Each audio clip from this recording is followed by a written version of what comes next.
Bismillahirrahmanirrahim. Assalamualaikum warahmatullahi wabarakatuh.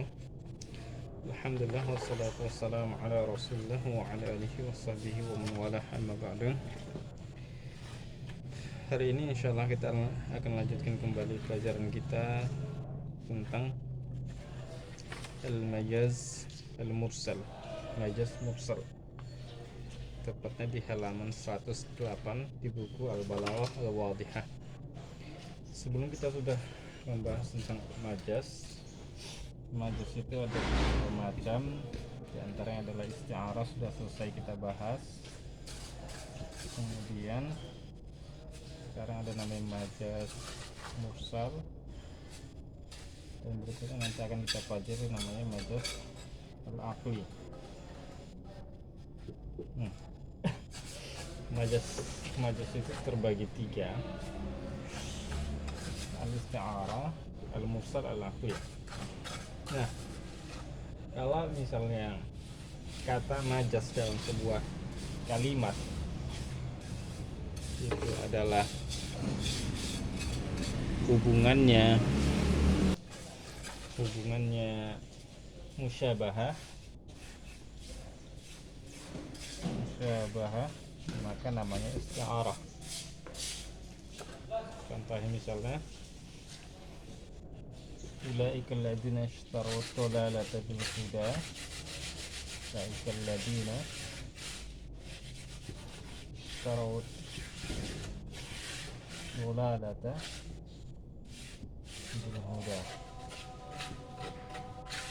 bil huda. Nah, dolalah di sini adalah majaz karena tidak mungkin kesesatan dijual belikan. Jadi ini adalah majaz. Kenapa dikatakan majaz? Karena dia bukan bermakna asli, tidak mungkin kesesatan dijual belikan. Nah, apa hubungannya dengan kata yang asli yang seharusnya dijual beli adalah as-sil'ah? As-sil'ah, barang. Mereka lah menjual beli, mereka itulah yang menjual belikan barang, seharusnya seperti itu. Nah, apa hubungannya majaz ini? Kata majaz dolalah, kesesatan dengan barang, yaitu musyabahah. Ad-dolalu seperti kesesatan seperti barang dijual belikan. Kemudian sekarang kita akan jelaskan apa itu majaz mursal, yaitu alaqatuha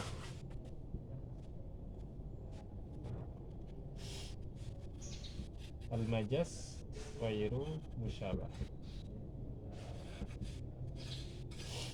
Nah, jadi hubungan kata asli dan kata yang majaz itu adalah tidak musyabah, bukan persamaan. Langsung saja kita ambil contoh. Misalnya di dalam kaidah itu, kita di situ terdapat di halaman 110 dijelaskan al-majazul mursal kalimatun ustu'milat fi ghairi ma'naha al-asli. Majaz mursal adalah kata yang digunakan bukan pada makna aslinya, li'alaqatin ghairil musyabahah, karena ada hubungannya tapi bukan persamaan, ma'qarinatin mani'atin min iradatil ma'na al-asli, dengan adanya tanda yang menghalangi bahwa itu adalah makna yang asli, kata yang digunakan itu adalah makna yang asli. Min alaqatul majaz mursal adalah as-sababiyah. Jadi yang pertama adalah as-sababiyah. Langsung saja kita al-majaz al-mursal. Alaqah yang pertama namanya as-sababiyah. Contohnya faman syahida minkum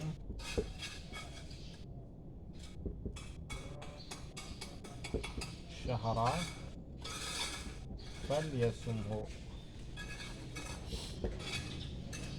Siapa yang melihat bulan di antara kalian, maka hendaklah dia berpuasa.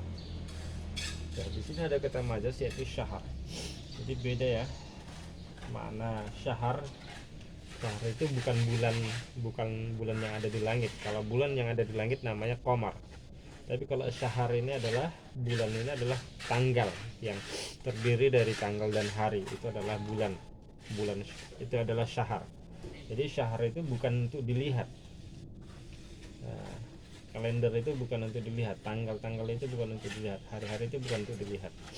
Ini adalah majasnya di sini. Yang dilihat adalah hilal. Jadi siapa yang melihat hilal di antara kalian, maka hendaklah dia berpuasa.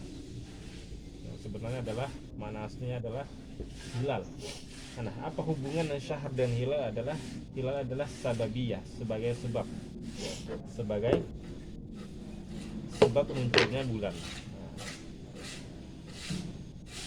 Sebab hilal, ketika kita melihat hilal maka wajib puasa, yaitu artinya menunjukkan maksudnya bulan Ramadan.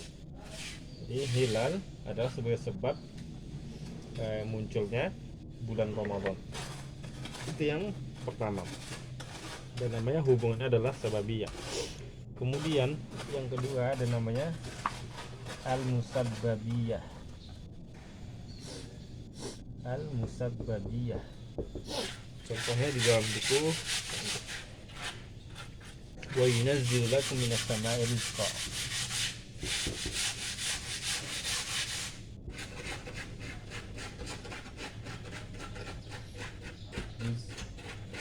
Rizqa.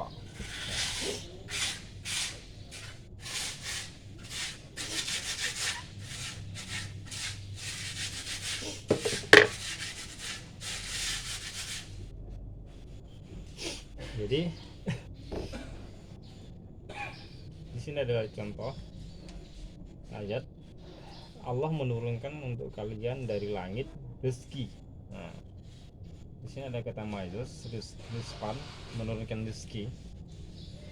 Ini adalah majaz. Kenapa majaz? Kenapa bukan kenapa kita kan ini majaz, kata yang tidak bermakna asli? Karena tidak mungkin karena yang selama ini yang diturunkan Allah adalah air, adalah al-matar atau air. Air. Jadi air hujan yang diturunkan Allah, bukan rezeki misalnya yang kita makan dari buah-buahan, tumbuhan dan seterusnya, itu adalah sebab dari ini. Nah, makanya namanya ini adalah musabbabiyah. Rezeki ini adalah musabbab, yang disebabkan. Ya, yang disebabkan. Kemudian contoh yang ketiga misalnya ada namanya hubungannya adalah al-juz'iyah. Al-juz'iyah. Contohnya misalnya warki'u ma'raki'in. Al-juz'iyah. Warki'u ma'raki'in. Dan rukulah kalian bersama orang ruku. Ini maksudnya adalah sholat. Dia menyebutkan sholat, menyuruh untuk sholat, Allah menyuruh untuk sholat, tapi hanya menyebutkan ruku saja. Nah, jadi penyebutan ruku di sini maksudnya adalah penyebutan sebagian, tapi maksudnya adalah keseluruhan, seluruh sholat. Jadi maksudnya warka'u di sini adalah sholatlah kalian. Penyebutan sebagian tapi maksudnya adalah keseluruhan, yaitu sholat terdiri dari qiyam, berdiri, ruku, i'tidal, sujud, tasyahud dan seterusnya. Kemudian yang keempat ada namanya al-kulliyah, yaitu penyebutan seluruhnya tapi maksudnya adalah sebagian. Contohnya wa in likullama, ini kullama da'autuhum litaghfira lahum ja'alu asabi'ahum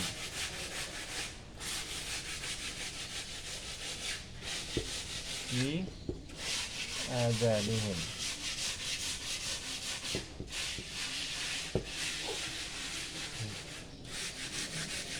Dan sesungguhnya ketika aku mendakwahi mereka, kata Nuh, agar engkau mengampuninya ya Allah, agar engkau mengampuni mereka ya Allah. Mereka ja'alum menjadikan asabi'ahum jari mereka ke dalam telinga mereka. Nah, ini adalah memasukkan jari-jari ke dalam telinga. Kan tidak mungkin semua jari itu sepanjang jari itu bisa masuk ke dalam telinga. Yang benarnya adalah ujungnya saja. Jadi mereka memasukkan atau meletakkan ujung jari mereka di telinga mereka, bukan seluruhnya. Ini namanya penyebutan seluruhnya, tapi maksudnya adalah sebagian.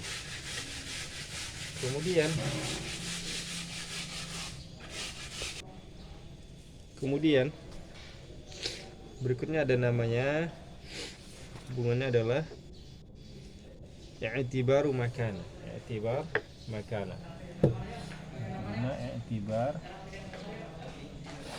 makana. Contohnya wa atul yatama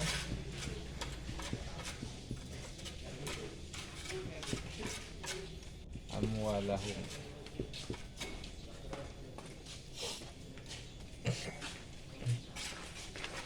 Berikanlah kepada anak yatim harta mereka. Nah, di sini ada kata anak yatim, ini adalah majasnya. Kenapa? Karena ketika perintah memberikan harta anak yatim itu adalah ketika mereka sudah dewasa. Jadi misalnya ada anak yatim ditinggalkan oleh orang tuanya, meninggal, ayah ibunya tidak ada, kemudian harta warisannya itu disimpan oleh walinya, misalnya pamannya. Nah, ketika mereka sudah dewasa, maka harta tersebut diperintahkan Allah untuk diberikan lagi kepada anak tersebut, anak yatim tersebut. Nah, ketika mereka sudah dewasa kan namanya bukan yatim lagi, jadi mereka tidak yatim lagi. Jadi wa'atul yatama amwalahum, berikanlah kepada anak yatim itu ketika mereka yatim. Berikanlah harta anak yatim itu maksudnya adalah dulunya mereka yatim. Jadi namanya i'tibar makana, itu ungkapan maksudnya yang dahulu. Nah, berikanlah harta mereka ketika mereka dulu yatim, maksudnya dulu mereka yatim, sekarang sudah tidak lagi, maka diberikan harta warisan mereka, itu maksudnya. Kemudian berikutnya ada namanya i'tibar ma sayakun. Yang keenam, i'tibar ma sayakun.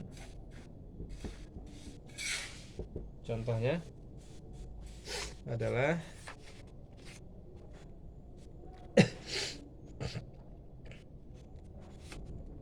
ini a'sir lahum khamra, seperti di surah Yusuf, inni arani a'siru khamra, inni arani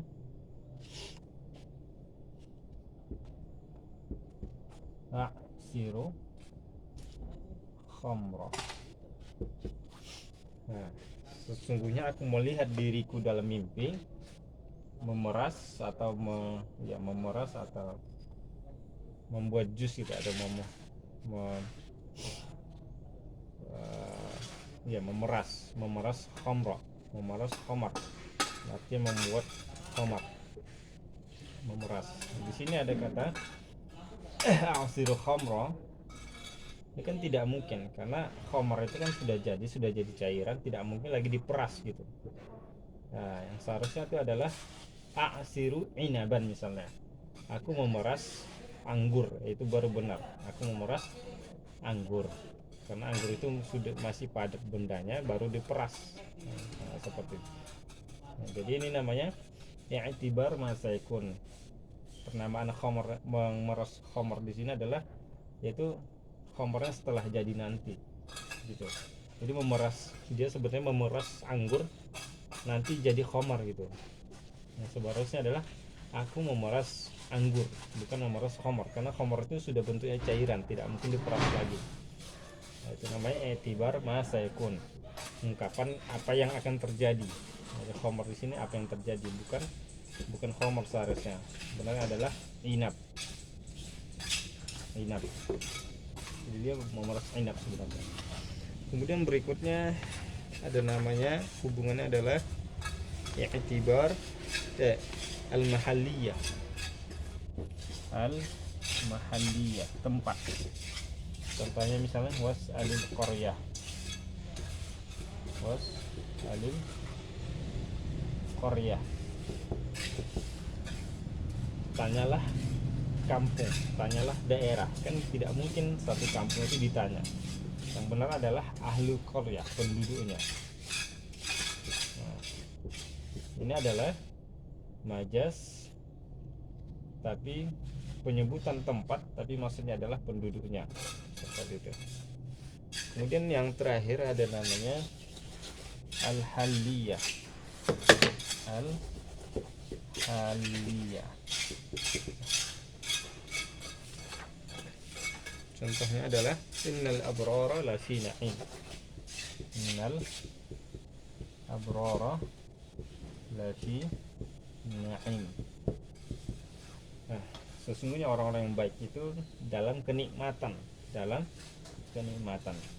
Kenikmatan di sini adalah majasnya. Kenapa? Karena kenikmatan itu bukan tempat. Di kenikmatan. Nah, di kenikmatan. Seharusnya adalah lafi darin na'im. Nah, seperti itu. Itu tempat, rumah atau istana kenikmatan. Jadi bukan di dalam kenikmatan. Kenikmatan itu adalah sifat, bukan tempat. Nah, ini adalah penyebutan keadaan haliyah, tapi maksudnya adalah tempatnya. Oke.